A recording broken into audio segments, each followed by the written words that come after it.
morning. This is Stan in Gainesville, Florida, and you are listening to Light Talk. Hi, this is Steve in Dallas, Texas, and today we are discussing poor eyesight, strange terms, and toasty cable on Light Talk. And this is David, broadcasting from the beautiful Belmont Shore area of Long Beach, California. And if you don't already know, you are listening to Light Talk, and we are the Lumen Brothers. And sister who comes to No, visit. she's not here. I know, but I'm thinking of her kindly. Okay, well, there you go. So welcome, everyone, to episode 129 of Light Talk with the Lumen Brothers. You know, we have a little bit of news here. Steve has been busy working on a show, and it opened last weekend. Yay! So why don't you tell us a little bit about it, Steve? How'd it go? It's going fine. I just worked on a new play by Gordon Dahlquist. He is a novelist and a playwright, and one of the areas that he is interested in is science fiction. So we did this new play entitled Red Chariot, which deals with time travel and kind of the unintentional consequences of new technology. So it's kind of a dystopian future.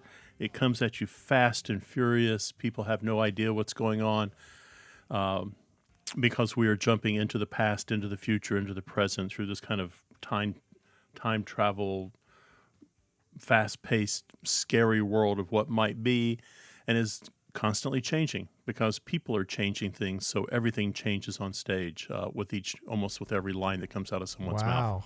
A lot of cues? I don't know if it has a lot of cues or not. Is that how we judge shows, by the number of No, cues? but just the way he's saying it, everything's changing. So I was wondering if it's heavily I mean, Gordon was willing to pay me by the cue, but I said no. That's a deal. I just think. I mean, the play's pretty drastic. Yeah. You know, it just takes sharp turns throughout the course of the play. Wow. But I think this idea about unintentional consequences is really kind of fascinating. You know, if you think about the guys who developed the cell phone, I don't think they ever thought what it would become. Right. They developed a phone that, divorces us from using a landline. But if you have a cell phone today, making a phone call is the last thing you want. It divorces people from reality. They're connected to that cell phone. You're right. I mean, they're constantly staring at the internet. So Undermain Theatre, an equity house here in Dallas, is known for doing contemporary experimental work, new work. They're interested in that new language being created by playwrights. They have a 37-year history, so they have a wide variety of playwrights who've come there and either been in residence or spent extended time developing the work in town. Yeah. Undermain's a good company. They were there when I was there. And I really love watching their work. So thanks, Steve. Congratulations on your show. Mazel tov. You're welcome. You're welcome, gosh darn it. Hey, guys, that's time for Professor Stan's Neighborhood. Oh, it's me again.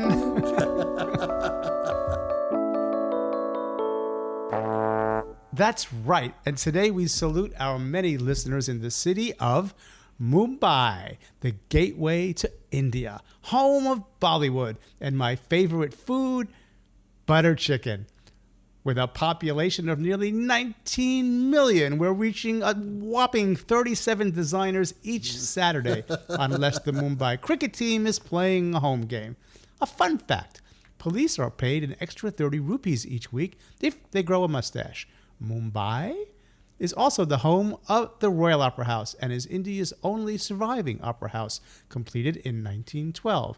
Mumbai is also home to two of India's most famous theaters, the National Center for the Performing Arts and the Prithvi Theatre, founded in 1941 by the Bollywood star Shashi Kapoor and his wife Jennifer.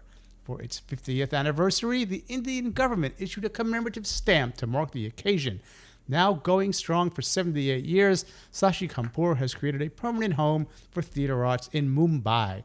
Today, the Prithvi Theatre continues to flourish, providing a workspace for new talent and a source of inspiration to theater fraternity and audiences with over 540 shows a year. So, a hearty Lumen welcome to our listeners from Mumbai in India. And thank you, Stan. That concludes this week's episode of Professor Stan's Neighborhood.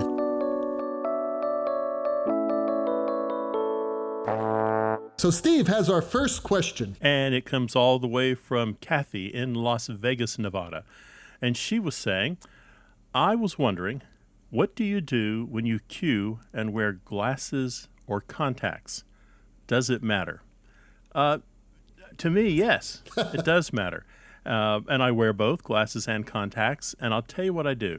I stay as I started. So if I start the process in glasses, I go through first preview in glasses.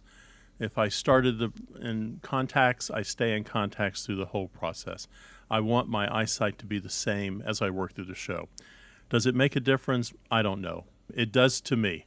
What about you, David? You wear glasses. I actually have prescription ashtrays. I think I've got 2200 vision. It is so bad. Really? Oh, yeah, it's unbelievable. But I see really well with contact lenses. And I've got like 2015 in contact lenses. And amazingly, I don't have astigmatism, which is really bizarre. But that being said, for a while, I was thinking about getting LASIK. And I did a lot of research about it. And LASIK, for the most part, is very good, except there is one side effect that affects some people, and that has to do with night vision, because some people claim that during the night they get a lot of glare when they have LASIK, and that would be a killer for me in the theater. And I've talked to some designers, lighting designers who've had LASIK. They've had no problems in the theater. I've spoken to other lighting designers. They have had problems. And there's actually a big discussion about this on the USA 829 group page a few weeks ago. And, again, it's just some people react well to it, some people don't. Now, here's a horror story. My brother had LASIK done on his eyes about 8 years ago, and they screwed it up. And now he's almost blind in one eye. And he just had his cornea replaced in that eye. So I don't care what anyone says, it's not a 100% safe operation. So be careful. Your eyes are everything. Unless you're going to light shows with a seeing eye dog, which I thought about doing with Kaya. That way I get Kaya into the theater. She says it's too blue. I don't know. What do you think, Stan? Well, I wouldn't change your corrective vision midstream. I think what Steve says is right. Whatever you start with, you should stay with. I had pretty good eyesight to my mid-40s, didn't need any glasses. And then all of a sudden, I was watching a show, and I went to my colleague. I said, does everything look a little fuzzy, muddy to you? And he went, no, it looks great. And I went, So I went and had the eyes checked, and I do have astigmatism. And so I'm wearing corrective vision, and I wear progressive lenses. I'm thinking about getting some distance only for driving, which are less expensive. And the progressives have pros and cons. I would say this about her question that's not in her question, but something to be aware of is as we age, the lens, the cornea, yellows. So there's a color temperature shift. So and it's so subtle that you don't notice it. So something for lighting designers to think about is as you age, you might be seeing things warmer than they really are. Most people are going to need cataract surgery at some point if they live long enough. And two things happen: that lens gets cloudy, so you get a lot of scatter, and the other thing that happens is it yellows. So I have talked to lighting design friends who have had that surgery, and they go, "Oh my God, everything is so bright and crisp now," but they didn't realize it was because it happens very, very gradually. Mine are not ripe yet, essentially. So, but I'll do them as soon as they're ready to go. I think the important thing about this question has to be, what is the best way of seeing the light on stage? And also, how to change your focal point from like 70 feet away to like 3 feet away, because you're looking up and down constantly. You're looking at the stage, and then you're looking down at the monitor, your magic sheets. And if you're one of those people who have like this tiny little magic sheet scrolled out and this little pencil lines, which I think is insane, then you're going to have to focus on that. And after a while, your eyes are going to get really, really tired. True. Let's state the obvious here, guys. After about 2 or 3 hours, you really need a break.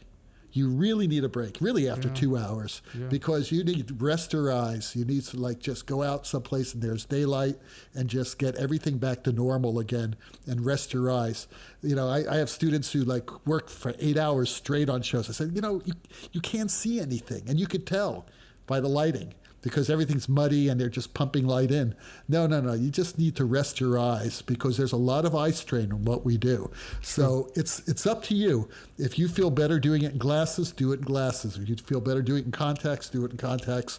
And if you feel better doing it with an eye patch, do it with an eye patch. You could be the first pirate designer. I would love to have contacts, but my doctor says that because of the astigmatism that I have, it wouldn't work for me. So maybe so I'll just get my cataracts done in about 5-10 years. And some people say, my elderly friends who are in their 80s and 90s say, oh, the best part about getting old is getting cataract surgery. It's like you get new eyes. It's like you're reborn.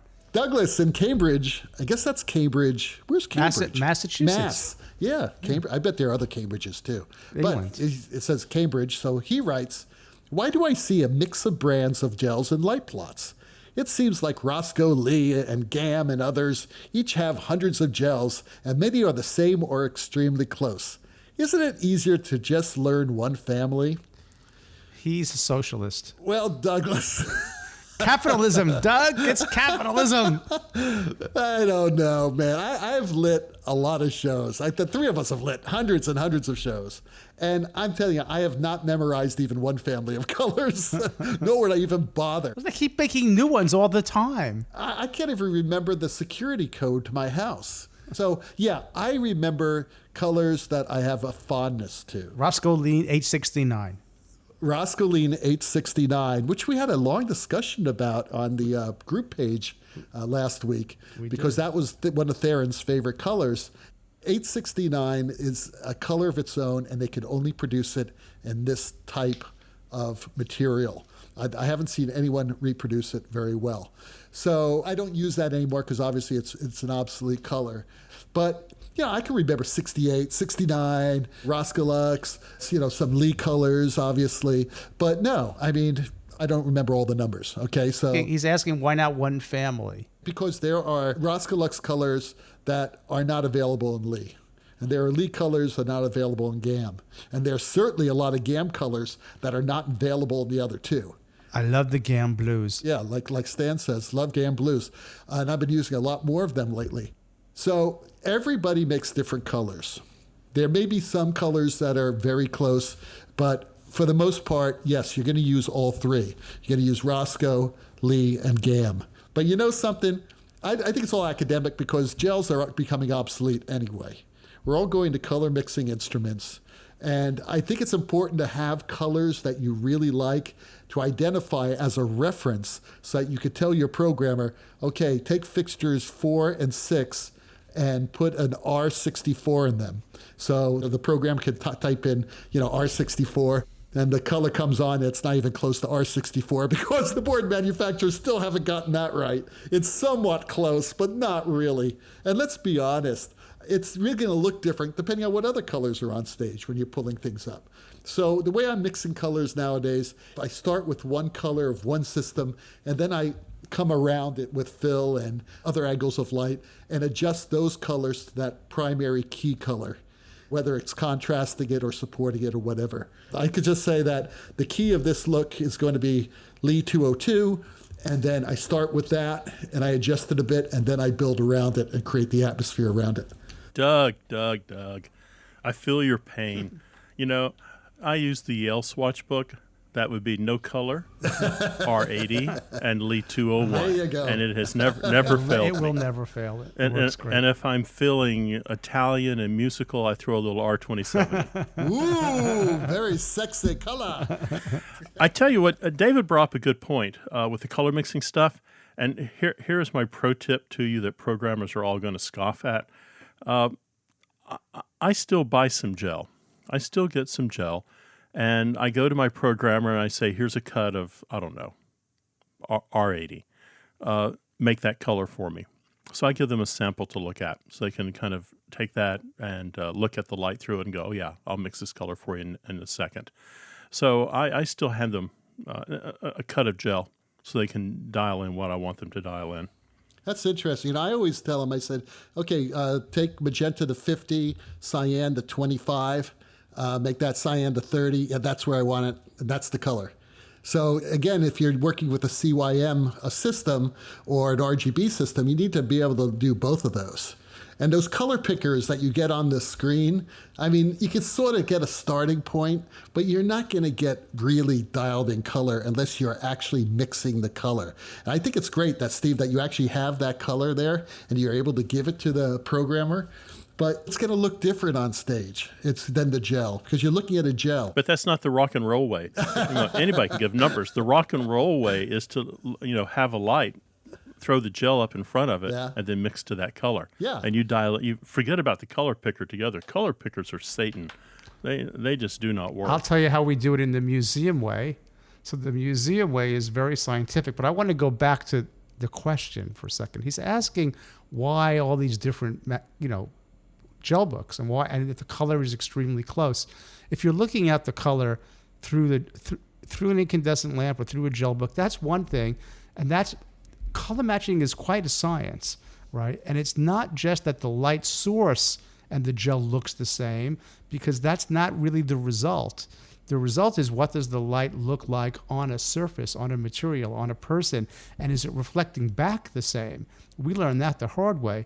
So all these different colors that may look similar when you're looking at them in the swatch book may behave differently in practice, and that's part of what David, I think, is getting at. In terms of the color picker problem, which I agree exists, I know that the industry is looking at a way to unify that, because different LEDs, different CMYs, different fixtures are not all going to be able to compensate for their inherent differences. That's a challenge. But in the museum world, or in other sort of applications, the XY location in a color space is quite precise.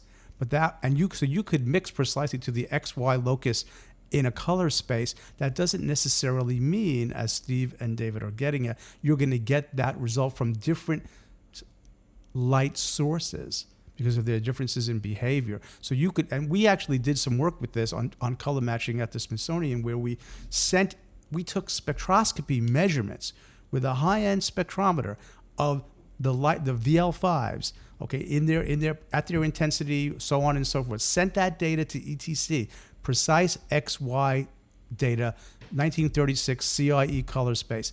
Came back with a custom build of the console. Went to those colors. They did not transfer to a luster. They were exactly what the VL5 was producing, but they didn't transfer, and we shouldn't have expected it to. But if we shined them on white paper, they did look exactly the same. But when we shined them on the artwork, which was multicolored, no. Well, yeah. So there. For all you color geeks out there. The bottom line, Douglas, is because we can. Right. If you think about, think about, right. in the early 1980s, you either used Morpheus or used Verilight. Right. Now there are 20 different companies, so you mix and match to get, you really surgically dial in exactly what you want. So yeah, they're all similar colors, but they're all slightly dissimilar. Yeah, but don't think you have to memorize the numbers. Nobody memorizes the numbers. All right. Just have gel books there. It's better to have gel books there. And it's like what Ken Billington said in our interview when he was talking about how his assistants wanted to change his incandescent light over his desk. He said, don't do that. He goes, that's what I use to look at colors. Yeah. I hold the gel up there and I need something at 3,200 Kelvin. That's his reference source, right? Because I have my sunlight coming through my window. If I'm using arc fixtures, I look at the sunlight, and if I'm using incandescent fixtures, I look at my desk lamp. So again, just choose the color and learn how to mix using RGB and CMY, and then just go and have fun. And don't get locked into it. I mean, color changing fixtures are fantastic because it gives you infinite flexibility at the moment. And the directors say, I know you want R67, but that's a little too green. Can you pull some of the green out? Sure, add a little magenta. Well, there you go. Tom in the Netherlands writes, why do cables get hot? What is considered normal and what is signaling trouble? And then he says, I'm not referencing too hot to touch or smoking. So I think there's a little bit of a trick question here. So I did have to do a little research about what could cause this. So the first thing that comes to mind is you just have more amps running through the cable than they're designed for, right? That's basically you've got a piece of pipe and you're pushing too much water through too fast, so that there's going to be excess pressure on that pipe. And before it bursts, you're going to feel that pressure. So in the wire, same thing, before it bursts into flames or into smoke, you're going to feel some heat. So you could just be running or asking for too much electricity too fast in there. Another way could be you have an electrical short where one wire from one terminal is getting close to another wire from another terminal, and you got arcing going on, and that can cause the heat. But I think maybe what Tom in the Netherlands is getting at is coiled wire. That if you cable your stuff in such a way where you create coils, wraps and wraps and wraps of cable, or wrapping cable around your pipes, you're basically making a transformer, which creates heat and magnetism. And then the energy passes from one coil to another, and you're kind of making a transformer. That could cause it too. So you do want to run your cables parallel to each other and not create spirals. And there are a couple of others, but they're more obscure. But I think those are the three primary answers that I'm aware of. What about you guys? Okay, I have a story here that you guys are not going to believe. Sometimes inexplicable events occur that bridge the insane ramblings of the Lumen and Tappert brothers. So just hear me out for a second, okay? We're sitting back and listening. Sit back and listen, because this blew my mind. Okay, as everyone knows, I'm sort of semi-retired. I have nothing to do in the fall semesters now. So you're reading all kinds of crazy stuff. No, I don't read. I drive in my Tesla, because it costs me no money to drive in my Tesla. Because that's basically what old guys do. We just drive around, especially in Southern California. I can just picture this. Oh, okay. It's unbelievable. So I'm driving around, and and I can go like 250 miles before I have to charge. And then when I need to recharge, I just go into a supercharger with all the other old guys and their Teslas. This is what I have to look forward to. Oh, it's fantastic. And we have these stupid vanity license plates. Everybody's looking at mine. It says Lumen Bro. And they say, what's a Lumen Bro? But anyway, I kind of digress. So I'm driving around listening to episode 1938 of Car Talk. Oh. And Rocky from Tucson, Arizona calls in and asks a question why, in his owner's manual, it says that running out of gas will damage the catalytic converter. Oh. Well, Tom and Ray come to the conclusion that when you run out of gas, uncombusted air enters into the catalytic converter, creating a supercombustive state, thus overheating the converter and melting it. Wow. Yes, air can melt things. And this is a big thing. I didn't know that. So I believe that there must be a crack somewhere in the insulation of the cable or plug, allowing air to enter the plug and overheating it. That's my answer, and I'm sticking with it. Well, you've got a good point. I mean, I would look at the connector and see if the screw is slightly loose on one of the leads. Yeah. So you can get a loose screw. But the part of the question here also is what's signaling trouble. Anytime your cable gets warm, that's signaling trouble. The cable should be about the same temperature as the ambient air around it. So if it's warming up, the other thing you might consider is the length of cable. Maybe you're asking that cable to do something it's not designed for. You have an excessive length for the current that's flowing, and you're changing the resistance inside the cable, and that's heating it up. So it's the catalytic converter. The catalytic converter in the cable is overheating. Catalytic. That's hard. Catalytic. Yeah, okay. You are listening to Light Talk with the Lumen Brothers, and Light Talk is sponsored by demand, the Cheeky Rigger of Scheffield. Since 1973, the Cheeky Rigger of Scheffield has been serving the entertainment industry with forward-thinking stagehand fashion, underwear, and our signature cologne for designers. Today, we're proud to announce 3 new fragrances for the holidays. Warning, standby and complete. Warning is a personal statement of masculinity that screams impending danger.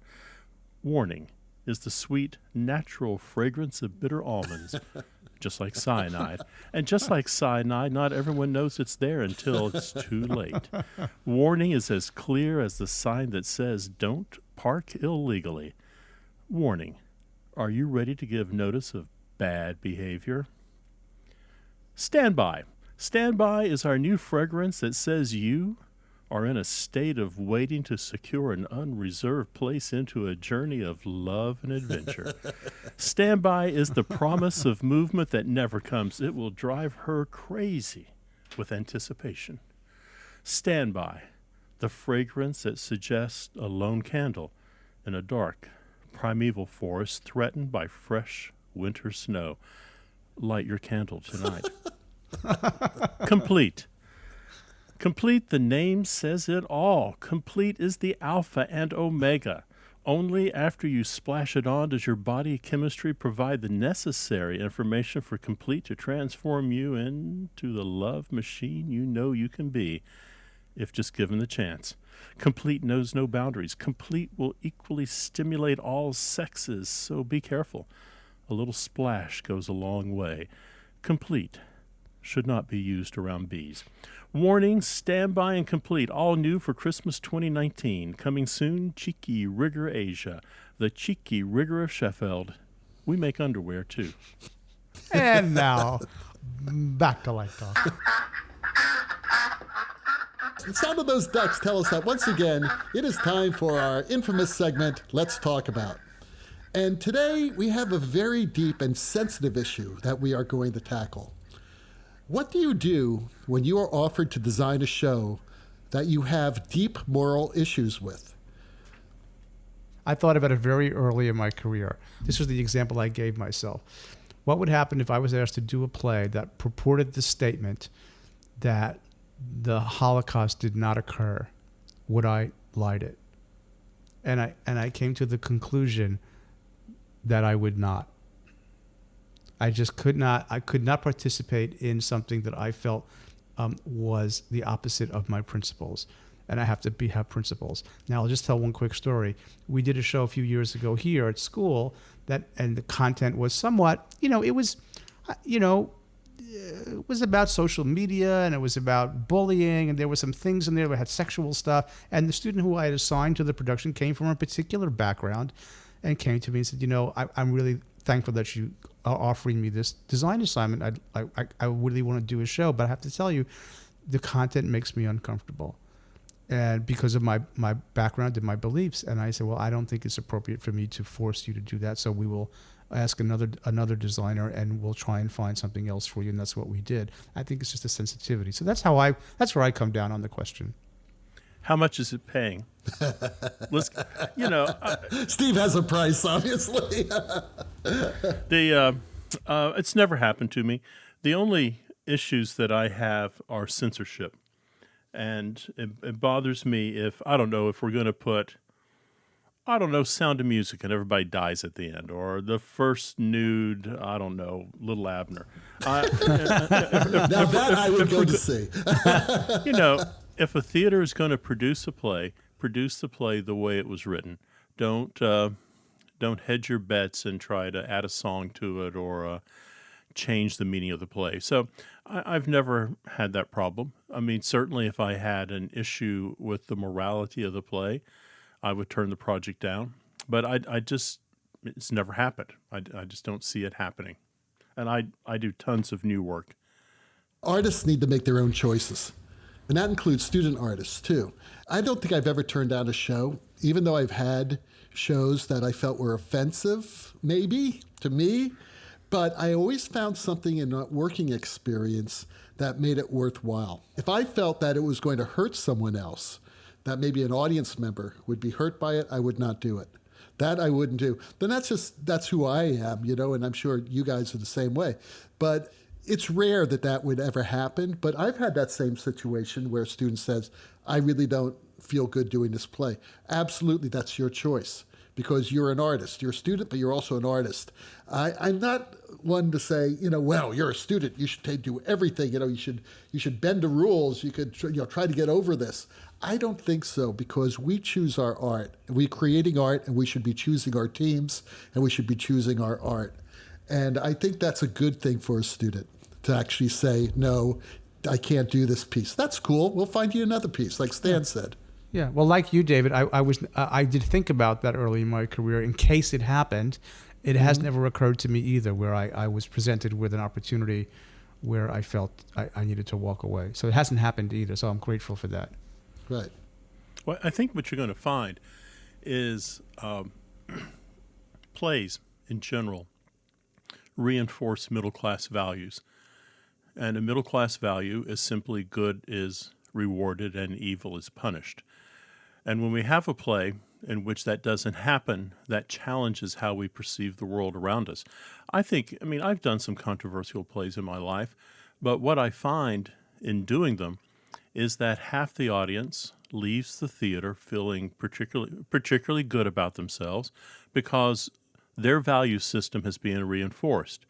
And oddly enough, the other half of the audience leaves the theater feeling the same way. We take away from the theater what we want to take away from it. And if you go and see a play and your value system is completely changed in 90 minutes, then you probably don't have much of a value system to start with.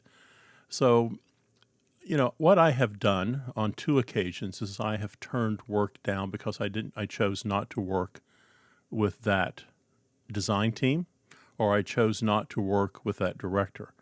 And that was just from experiences I had in the past that weren't pleasing. I mean, it's not about bullying or not about being cheap or anything. It's just like I don't really fit in this crowd.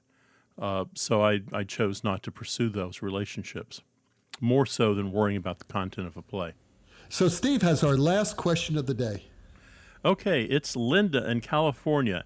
And Linda, you should know better. So Linda in California writes, I was stumped yesterday when I heard my boss ask for a martingale. What did he mean? All right. Do you guys know what a martingale is? I had to look it up, tell you the truth. Well, there's the probability theory. Yeah. And there's also a martingale, which is a betting strategy. The betting strategy, yeah. I have a story about that, but I wanted to see what Steve has to say. What is it, Steve? Are you high? Are you high? Yes, I am. Actually, I am high right now. I'm really stoned because I've got this terrible cold, and I've been on meds now for the past 5 days. So yes, I am high. So a martingale is taken from show horses. Horse racing and jumping, and it's a type it's a type of 3-way harness that keeps the horse's head from coming too far back and whacking the rider. So a martingale, where I first heard it used was in the film industry, and what a martingale is a 3-for block, and coming off that 3-for block is a single piece of cable to a male connector. So a martingale is a unique type of 3-for. Huh. I've never heard that before. That's because you're in Florida. Maybe it could be. Though they do film here, but I haven't done much film. I can picture the 3-for. We had 60 amp 3-fers and all that stuff at PA when I was working there, but I never saw one of those things. Well, you better get used to it because the pornography industry is moving to Florida because they're getting away from California because of all the regulations that happen. This is the true story, by the way. It's been happening over the past several years that because California has a lot of health regulations for that industry, they're moving to Florida. They're doing where we have no laws at all. People don't care about regulating pornography there. That's true. They're going to be using martingales there. So you got to get with it, Stan. Life is cheap in Florida for that kind. Life is cheap in Florida. Hey guys, that Hammond organ solo in the background tells us that once again you've spent another morning listening to Light Talk. Check out our website on lighttalk.org for a schedule of our future guests and listen to us on your favorite podcast network, including Spotify, TuneIn, Google, and livedesignonline.com. Be sure to follow us on our Facebook group page and subscribe to our podcast on iTunes. That way you will not miss a second of Light Talk fun. No guarantee is offered regarding the accuracy of any statements or opinions made on this podcast. But remember, if you're that type that likes to litigate, our law firm of Fleck, Flock, Flare, and Glare and their paralegal snoot will defend us until our retirement funds are depleted. Light Talk is written and produced by the Lumen Brothers, coming to you from Long Beach, Gainesville, and the Lone Star State. And be sure to tune in next week when we chat with designer Herrick Goldman. Yay, another Broadway designer. Light Talk, broadcasting questionable Lumen knowledge and humor around the world. So we'll see you all next Saturday morning. Bye-bye from Light Talk. Bye-bye. Check out the episodes. We got so many of them.